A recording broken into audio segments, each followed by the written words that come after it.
Good morning students. मैं captain जिले Singh academy द्वारा संचालित कॉम्पिटिटिव एग्जाम एनडीए, नेवी और एयरफोर्स, एसएससी, सीजीएल के लिए आपको इंग्लिश पीरियड का अध्ययन कराऊंगा, जिसके अंदर आपको मैं पहले 5 कक्षाएं जो है ऑलरेडी पढ़ा चुका हूं। 5 कक्षाओं में मैंने आप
हमने यही लिखा आपके लिए 1 2 3 और 4। बेटा यहां भी आर्टिकल है, यहां भी है, एक नाउन ये है, एक नाउन ये है, बीच में एंड है।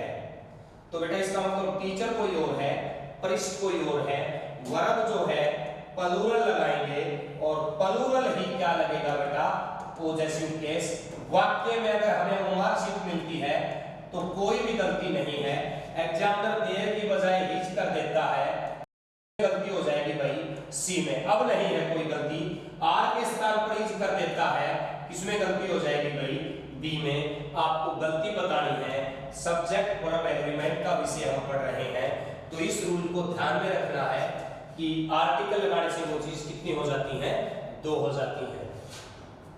अगर दोनों नाउन के साथ अलग अलग क्या हो रहा है बेटा, आर्टिकल यूज हो रहा है।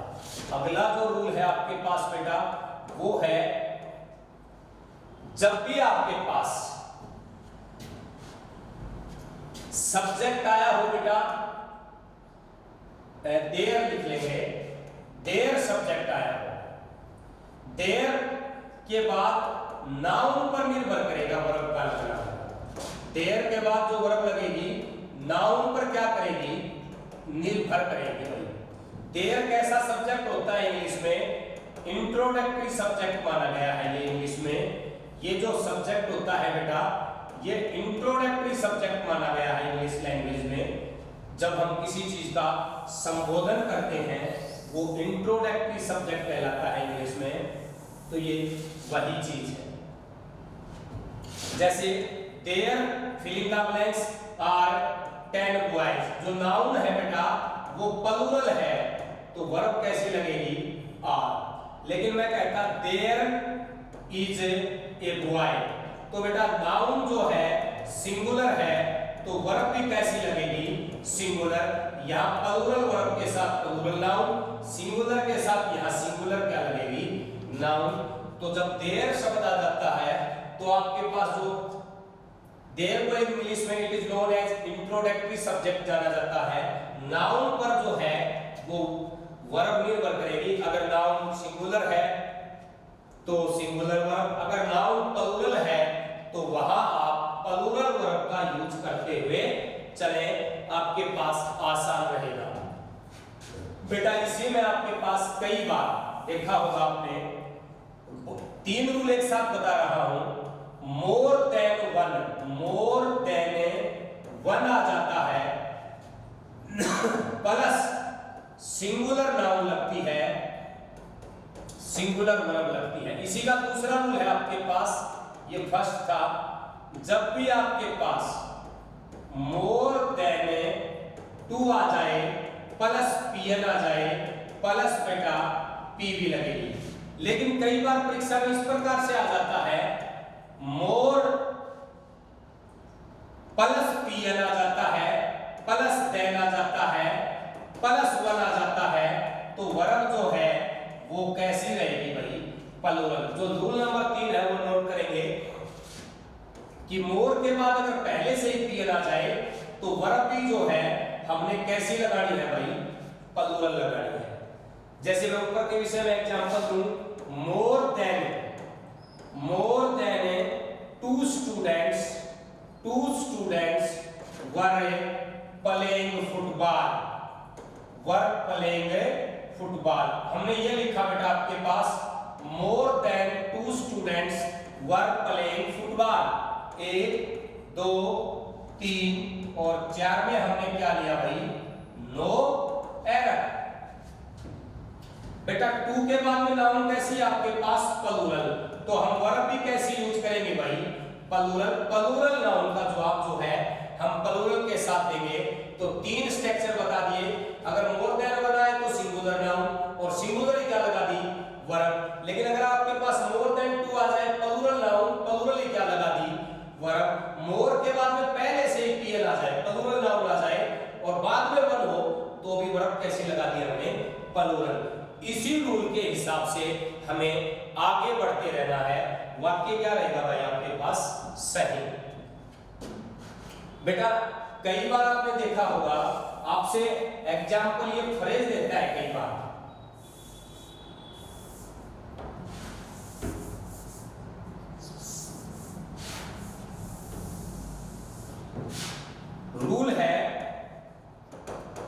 If we have these phrases, ये फ्रेज आ जाती है बेटा, तो हमें सिंगुलर क्या यूज करनी है बेटा, वर्ब यूज करनी है। कैसे यूज करेंगे सिंगुलर वर्ब? हम आपको लिखें, जैसे आपके पास स्लो एंड स्टडी शब्द लिखा देखा होगा आपने, स्लो एंड स्टडी, बेटा आपके पास आ जाता है एज एंड एक्सपीरियंस, आपके पास आ जाता है bread and butter, bread and दूसरा क्या आ जाता है आपके पास बेटा, बटर। 1 2 3 4 में आपके पास क्या आ जाता है, कई बार दे देता है examiner, sum and substance, sum and substance, kadhi and rice, curry and rice, RIC।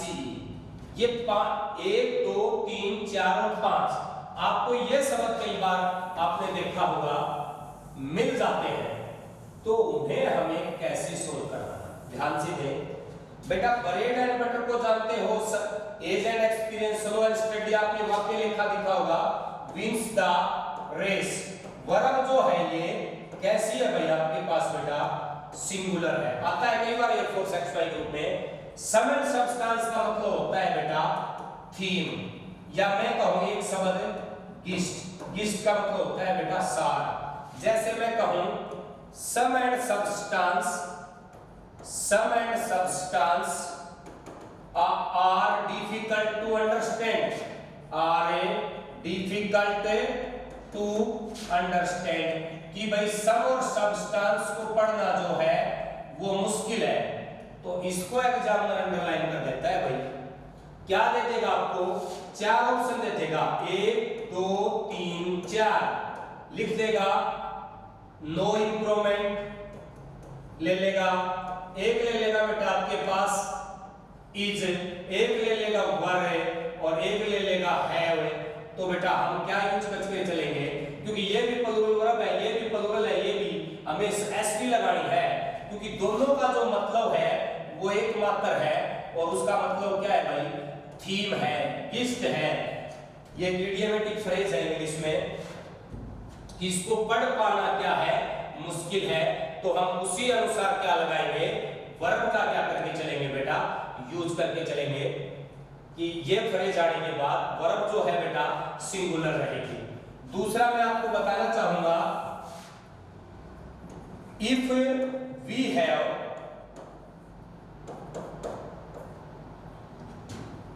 और word, use verb according to second subject, according to second subject. जब रखिए बेटा आपके पास और से जुड़ा हो, जैसे मैं कहूं राम और देयर फ्रेंड्स, राम और his friends are doing work, are doing their work. तो बेटा 1 2 3 और 4 ये सेकंड सब्जेक्ट है, सब्जेक्ट नंबर सेकंड। राम जो है सब्जेक्ट नंबर क्या है भाई, फर्स्ट। वर्ब भी इसी अनुसार लगेगी, वर्ब प्लूरल नाउन है फ्रेंड, तो क्या लगेगी भाई, प्लूरल। और ये जो केस है ये भी इसी अनुसार लगेगा, देयर फ्रेंड के अनुसार, यानी कि हिज फ्रेंड्स के अनुसार, तो देयर लगेगा, सही है। एग्जामिनर हिज या क्या लगा दे, हर, तो कौन से भाग में गलती हो गई भाई, सी में गलती हो गई। आपको वो गलती बतानी है एरर के रूप में, ए में है, बी में है, सी में है या डी में, वो गलती आप आसानी से बता सकते हैं कि कौन से कोर्स में है बेटा, वो आपके पास गलती है। तो आपके पास ये और से जब सब्जेक्ट जुड़ा हो तो वर्ब इसी अनुसार लगाएं। बेटा कई बार आपके पास एक रूल है, इंग्लिश में आपने पढ़ा होगा, द मेजॉरिटी ऑफ शब्द लिखा हुआ जाता है इंग्लिश में, रूल है ये, द मेजॉरिटी ऑफ। बेटा मेजॉरिटी ऑफ जब भी लिखा हुआ है ना तो पीएल लगेगी भाई, और वर्ब भी कैसी लेगा ये, प्लूरल। यानी कि ये तो यूज ही किसके लिए होता है हमेशा, इंग्लिश में भाई। बेटा ये तो यूज ही संख्या को दिखाने के लिए होगा भाई। इंग्लिश में जब भी कभी ये यूज होगा तो संख्या को दिखाने के लिए क्या होगा भाई, प्रयोग होगा। जैसे द मेजॉरिटी ऑफ लिखा है प्लूरल नाउन और प्लूरल के लगा दो भाई वर्ब। जैसे मैं कहूं बेटा the majority of students are learning online classes, online classes को लर्न कर रहे हैं, क्योंकि आपदा का समय है 3, 4 और बेटा 1, ए बी सी, 4 में क्या लिखा हमने, नो एरर। ये बेटा आर लगेगी, प्लूरल वर्ब लगेगी। नाउन कैसी है, प्लूरल नाउन, और प्लूरल ही क्या है भाई, वर्ब। आपके पास वाक्य क्या रहेगा, सही रहेगा। जहां भी आपको एरर लगे वो आप छांटकर फाइंड आउट इसके अंदर कर सकते हैं। बेटा आपके पास कई बार इंग्लिश में रूल आ जाता है, आपने पढ़ा होगा the majority of PN plus PV, the majority of के बाद पीएन के साथ पी लगा दिया। बेटा जब भी आपके पास आल प्लस एसयूएन आ जाता है तो बेटा सिंगुलर वर्ब लगा दो, लेकिन all plus PCN plural countable noun आ जाता है तो वर्ब कैसी रहेगी भाई, प्लूरल। यानी कि मैं प्लूरल नाउन की चर्चा कर रहा हूं, प्लूरल नाउन आपके पास आ जाए बेटा तो हमें क्या करना है। जैसे मैं कहूं ऑल दी जरूर मिलेगा, all the students are watching videos, are watching videos. जो स्टूडेंट है वो वीडियोस को क्या कर रहे हैं, देख रहे हैं। तो बेटा ऑल के बाद प्लूरल नाउन है, वर्ब भी कैसी लग जाएगी, प्लूरल। लेकिन ये जरूरी नहीं कि ऑल के बाद प्लूरल नाउन ही आए, ऐसा भी हो सकता है भाई सिंगुलर अनकाउंटेबल नाउन आ जाए। जैसे मैं कहूं all money has been wasted by me, सारा का सारा पैसा मेरे द्वारा क्या कर दिया गया है, वेस्ट कर दिया गया है। तो जो ये जो नाउन है ये सिंगुलर अनकाउंटेबल नाउन है, वर्ब भी कैसी लेगी भाई, सिंगुलर लेगी। उसी अनुसार जो है आप जो वर्ब का है प्रयोग करते हुए आगे बढ़े।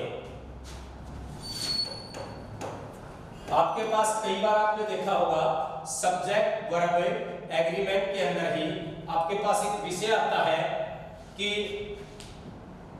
मच आ जाता है। कई बार मच के बाद बेटा हमेशा सिंगुलर अनकाउंटेबल नाउन नहीं मिलेगा, वर्ब भी कैसी मिलेगी आपको इसके अंदर बेटा, सिंगुलर। जैसे मैं कहूं मच मिलके हैज बीन वेस्टेड, मच मिलके हैज बीन वेस्टेड। तो जो हैज वर्ड है इसको एग्जाम्पल रिप्लेस करवा लेता है हैव, बी में दे देगा बेटा आर, सी में दे देगा वर, और डी में क्या लिख देगा आपको, no sentence improvement, no sentence improvement.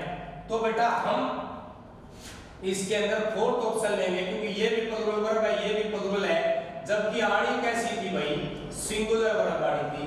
तो उसी अनुसार हमें वर्ब का क्या करना है भाई, यूज करना है जो आपके पास सही रहेगी। हाँ, आल में मैंने आपको इतना जरूर बताया है कि आल वर्ड के बाद जो वर्ब है वो निर्भर करेगी आपकी इस बात पर कि वर्ड सिंगुलर है या प्लूरल है। तो उसको आप जरूर नोटिस करें जब भी आप इस तरह के शब्दों को क्या करें, पढ़ें। बेटा इसी में अब आपके पास कई बार आपने पढ़ा होगा कि रूल आ जाता है इंग्लिश में। मैं आपको सब्जेक्ट वर्ब एग्रीमेंट पढ़ा रहा हूं कि जब वाक्य आपके पास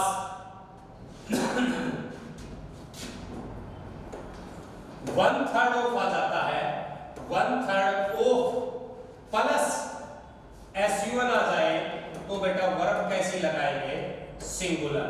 जैसे मैं कहूं 1/3 of work has been done.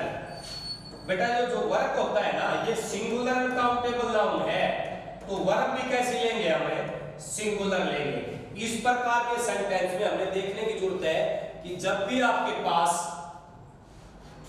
Singular uncountable singular uncountable noun आ जाए तो सिंगुलर ही क्या लगाएं, यहाँ पे वर्ब लगाएं, वाक्य क्या रहेगा आपके पास, सही। यानी कि इसका मतलब ये है कि बेटा जब भी आपके पास ओक शब्द आ जाता है ना, तो ओक से पहले जो नाउन है ना, वर्ब उसके अनुसार लगानी है। जैसे मैं आपको कहूं the quality of mango, the quality of mangoes are not a good, जो क्वालिटीज है मैंगो का वो अच्छा नहीं है। तो बेटा यहां देखना एक बार, 1 2 3 और 4, 1 2 3 4 में हमने क्या लिखा आपके पास है, नो एरर, यही लिखा। तो क्वालिटी जो है सिंगुलर नाउन है, ये जो है प्लूरल नाउन है, लेकिन वर्ब जो है इस क्वालिटी के अनुसार लगानी है। आर की बजाय यहां क्या आना था, इज लगना था, हमने यहां क्या लगा दिया, आर लगा दिया। तो आपके पास ओएमआर शीट में कौन से पोर्शन में गलत हो गया, सी में क्या हो गई, गलती हो गई। तो बेटा अब हम एक जो विषय है वो ग्रामर का पढ़ते हैं। ये ग्रामर का विषय मैं आपको पढ़ा चुका हूं कक्षा 6 में। अब जो अपने पास परिचर्चा का जो विषय है वो रहेगा बेटा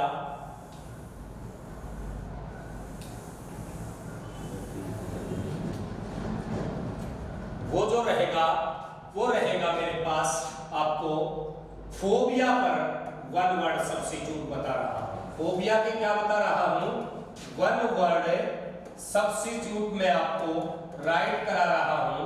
तो नोट डाउन कर लेंगे। मैं आपको 10 से 15 वन वर्ड सब्स्टिट्यूट ऑलरेडी आपको बता चुका हूं। मैं अब आपको आगे बता रहा हूं, जैसे one who fears from marriage, एक आदमी जो शादी से क्या करता है, घबराता है, उसे गैमोफोबिया बोलते हैं। भाई फोबिया के ऊपर बता रहा हूं बेटा, जो आदमी शादी से क्या करता है बेटा, घबराता है, उसे गैमोफोबिया बोलते हैं। One who fears from blood, खून से जो घबराता है उसे हीमोग्लोबिन शब्द से निकला है बेटा। आपने हीमोग्लोबिन शब्द को देखा होगा, उससे शब्द निकला है हीमोग्लोबिन। कई आदमी one who fears from birds, पक्षियों से घबराते हैं, ऑर्निथोफोबिया कहलाता है, पक्षियों से घबराना। फोबिया वर्ड को आपने जोड़े रखना है। जैसे गैमो का मतलब मैरिज होती है, हीमो का मतलब ब्लड होता है, ऑर्निथो का मतलब पक्षियों से है, पक्षियों से इस शब्दावली से है। बेटा कई आदमी फायर से बहुत ज्यादा डरते हैं, one who fears from fire, उसे पायरोफोबिया बोलते हैं। जो किससे भय खाते हैं, आग से भय खा जाते हैं, उन्हें आग से काफी क्या लगता है, भय लगता है, वो पायरोफोबिया कहलाता है। One who fears from snakes, ophiophobia कहलाएगा, ओफियोफोबिया कहलाएगा। जो व्यक्ति one who fears from number, कई आदमी नंबर से बहुत भय खाते हैं, अरिथोमोफोबिया, जो व्यक्ति बेटा आपके पास नंबर से भय खाए, अरिथोमोफोबिया बोला जाता है। मैं आपको फोबिया से पहले 10 या 12 वर्ड्स ऑलरेडी लिखवा चुका हूं। One who fears from pleasure, one who fears from pleasure, pleasure से भय खाते हैं, हाइड्रोनोफोबिया कहलाता है। जो प्लेजर खुशी, प्लेजर का मतलब बेटा खुशी से भय खाते हैं, वो हाइड्रोनोफोबिया भी बोल सकते हैं। चाहे तो बेटा HEDONOPHOBIA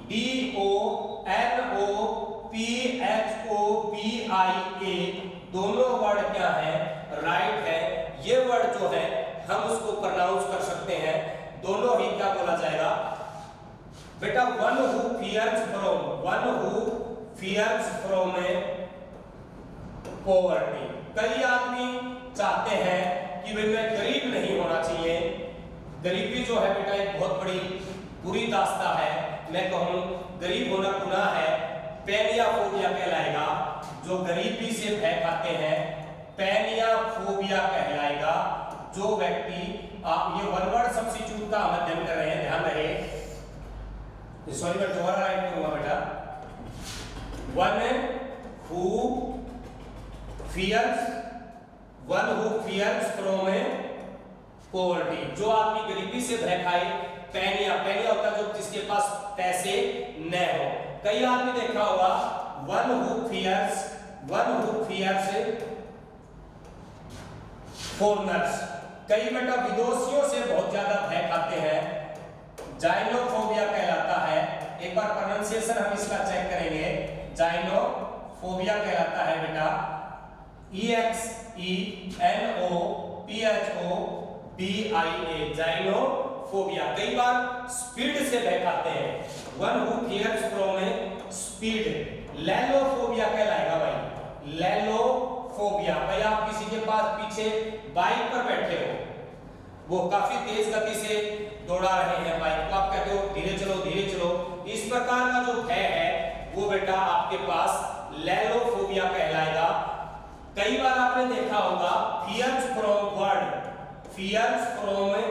वर्ड, शब्दों से भय खाते हैं, उसे बेटा लोगोफोबिया बोलते हैं, जो शब्दों से क्या खाते हैं, भय खाते हैं कि भाई मुझे शब्द राइट करा ले। कई आपने देखा होगा किसी के पास पत्र व्यवहार करने के लिए आ जाते हैं तो वो चिट्ठी नहीं लिखता कि भाई मुझे लिखना ही नहीं आता, तो वो भय कहलाएगा बेटा। फोबिया के ऊपर ही करेंगे, फियर्स फ्रॉम ए चाइल्ड, कुछ व्यक्ति बच्चों से भय खाते हैं, पेडोफोबिया कहलाएगा, जो व्यक्ति बच्चों से क्या खाते हैं बेटा, भय खाते हैं। पेन, कई आदमी फियर्स फ्रॉम पेन, एग्लियोफोबिया कहलाएगा। पेन का मतलब क्या होता है, वैकेट पोर्शन में आ जाता है सिनोनिम्स एंटोनिम्स में बेटा। पेन का मतलब होता है पीड़ा। One who fears from a death, कई आदमी मृत्यु से बहुत ज्यादा भय खाते हैं, मरना नहीं है हमें तो थैंटाफोबिया कहलाएगा भाई, वो क्या कहलाएगा, THNTAPHOBIA, थैंटाफोबिया कहलाएगा, जो आदमी मृत्यु से क्या खा जाते हैं बेटा, भय खा जाते हैं। तो मैं आपको फोबिया पर काफी बता चुका हूं बेटा, इन्हीं में से आपको मिल जाएगा।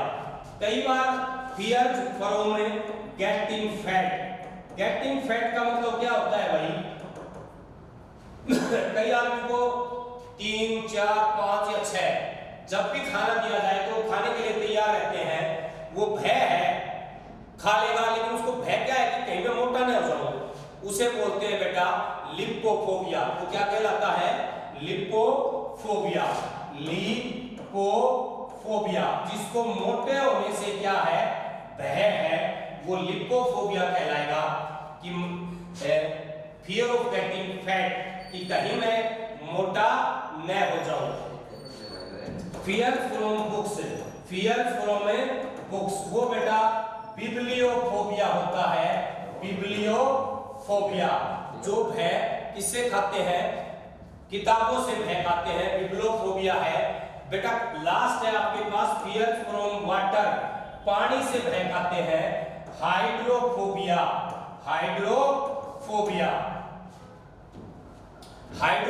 है, पानी से जो भय खाना है वो बेटा हाइड्रोफोबिया कहलाता है।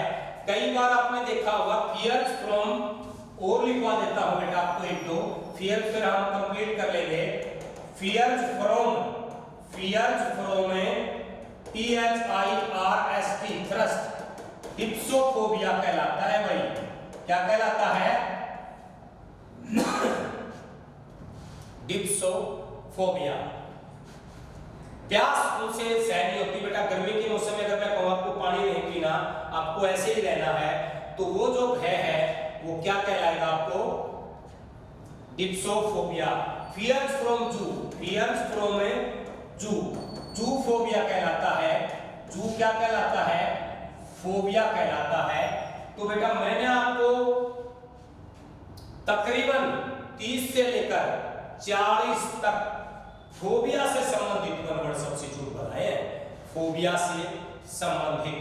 तो अब हम नॉन ग्रामेटिकल विषय पढ़ रहे हैं अपनी कक्षा 6 में, उसी में आज हम वन वर्ड सब्स्टिट्यूट पढ़ा पहले नॉन मैकेब के रूप में, दूसरा पोर्शन पढ़ेंगे बेटा। आपके पास कई बार एनडीए में, आपके पास नेवी में, आपके पास एयरफोर्स में एक और आर्मी क्लर्क में क्वेश्चन आ जाता है स्पेलिंग एरर का भाई, जो मैं हर बार आपको बता रहा हूं कि स्पेलिंग एरर से आपके पास क्वेश्चन बने तो आपको कैसे सॉर्ट आउट करना है। बेटा स्पेलिंग एरर के रूप में किस प्रकार से क्वेश्चन बनते हैं आपके पास। स्पेलिंग एरर में आपसे करेक्ट स्पेलिंग भी पूछ सकता है एग्जामिनर कि भाई इस वर्ड का करेक्ट जो स्पेलिंग है वो क्या है। आपसे हो सकता है मिस स्पेल्ड वर्ड भी क्या कर ले, वो एग्जामिनर पूछ ले, या तो आपसे करेक्ट स्पेलिंग पूछ ले या आपसे मिस स्पेल्ड वर्ड को वो फाइंड आउट करा ले। तो वो कैसे फाइंड आउट करना है। आपके पास सुपरिटेंडेंट की स्पेलिंग है बेटा, आ चुकी है सुपरिटेंडेंट, SUPRINTENDENT। ये स्पेलिंग जो है बेटा आपके पास सही है, ये जो स्पेलिंग है ये सही है SUPRINTENDENT। एग्जामिनर क्या देगा SUPRINTENDENT दे देगा। ये स्पेलिंग क्या है भाई, मिसस्पेल। करेक्ट आए तो करेक्ट बता सकते हो, अगर आपसे एग्जामिनर मिसकरेक्ट इनकरेक्ट स्पेलिंग पूछता है तो इनकरेक्ट बता सकते हो। ये मैं आपको अपनी पांचों कक्षा जो आप पहले ले चुके हो उसमें बता चुका हूं कि मैं आपको ग्रामर प्लस नॉन ग्रामर का विषय पढ़ाऊंगा। ग्रामर प्लस नॉन ग्रामर का विषय पढ़ाने से आपको आसानी क्या रहेगी कि आप आसानी से क्वेश्चन को सोल्व कर पाओगे, कि साथ के साथ ग्रामर हो जाएगा, साथ के साथ नॉन ग्रामर। तो सुपरिटेंडेंट का स्पेलिंग जो है नोट करेंगे SUPRINTENDENT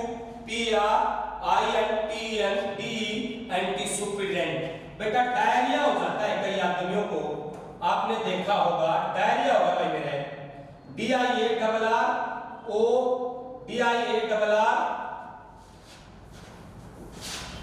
ये स्पेलिंग मिसकरेक्ट है भाई, मैंने जो लिखा है देखो जरा, मैंने क्या लिखा है DIA, नोट कर लेंगे, RROHOEA। डायरिया का जो ये स्पेलिंग है ये गलत है, इसमें O जो है गलत लग गया, DIARRHOEA। ये वाली स्पेलिंग क्या है, सही है। 10 25 बोल सकते हैं वो होते हैं। बेटा मैं आपको 300 के तकरीबन स्पेलिंग बताऊंगा, उसी में से आपको स्पेलिंग मिल जाएगी भाई। साथ के साथ मैं आपको एक स्पेलिंग एरर का विषय भी पढ़ाऊंगा, वो भी आप आसानी से पढ़ना। कई बार प्रिविलेज की स्पेलिंग दे देता है भाई, प्रिविलेज PRIVILEGE। प्रिविलेज का मतलब होते हैं बेटा कार्य, जो कानून है हमें कुछ विशेषाधिकार देता है, कुछ छूट देता है, उसे प्रिविलेज बोलते हैं। PRIVILEGE प्रिविलेज होते हैं बेटा कुछ विशेषाधिकार। ये जो स्पेलिंग है IVILEGE, ऊपर वाली स्पेलिंग सही है। एग्जामिनर आपको गलत लिख के दे तो आप बता सकते हैं कौन सी गलत है। आपको कई बार क्वेश्चनरी की स्पेलिंग दे देता है भाई, QUESTIONNAIRE। ध्यान से देखना भाई, क्वेश्चनरी का मतलब होता है बेटा आपके पास, आप पहले मैथ हिंदी मीडियम से पढ़ते थे, अब इंग्लिश मीडियम से लग गए। प्रश्नावलियां आती थी भाई, ये 5 की प्रश्नावली है, 5.1 की, ये 5.2 की है, इस प्रकार से प्रश्नावलियां आती थी। वो प्रश्नावलियां क्वेश्चनरी कहलाती थी भाई। क्या कहलाती थी बेटा, क्वेश्चनरी कहलाती थी, कि मुझे क्वेश्चनरी देखनी है। तो क्वेश्चनरी जो है वो ये स्पेलिंग सही है, QUSTIONNAIRE क्वेश्चनरी। ये स्पेलिंग क्या है आपके पास सही है। कई बार आपसे स्पेलिंग पूछ लेता है बेटा, लास्ट स्पेलिंग बता रहा हूं, प्रोनाउंसिएशन। प्रोनाउंसिएशन का मतलब होता है बेटा उच्चारण, ये भी सही है, और स्पेलिंग ये भी सही है, PRONOUNCIATION प्रोनाउंसिएशन, स्पेलिंग यह भी सही है। तो दोनों में से कौन सी मिल जाए, NOUN वाली मिल जाए या NON वाली मिल जाए, दोनों ही स्पेलिंग प्रोनाउंसिएशन की सही मानी गई है। जैसे कि आप सभी स्टूडेंट्स को पता है कि हम ब्रिटिश लैंग्वेज के फॉलोअर हैं, तो जब आप चेक करोगे ऑक्सफोर्ड एडवांस लर्नर डिक्शनरी में तो आपको दोनों ही स्पेलिंग जो है राइट मिलेंगी उसके अंदर। अब मैं आपको लेक्चर 7 में दूसरा टॉपिक पढ़ाऊंगा, उसके लिए तत्पर रहें। साथ ही साथ नॉन वैकैब के रूप में वन वर्ड बताऊंगा, स्पेलिंग एरर बताऊंगा, इडियोमैटिक फ्रेजेस बताऊंगा। ये अपनी चर्चा का विषय अगले पीरियड के लिए रहेगा। तो मैं आप सभी विद्यार्थियों को समय का सदुपयोग कैसे किया जाए, कैसे अपने आप को समय के साथ व्यस्त किया जाए का संदेश देते हुए अपनी वाणी पर विराम लगाना चाहूंगा और आपको भविष्य के लिए शुभकामनाएं देना चाहूंगा। धन्यवाद।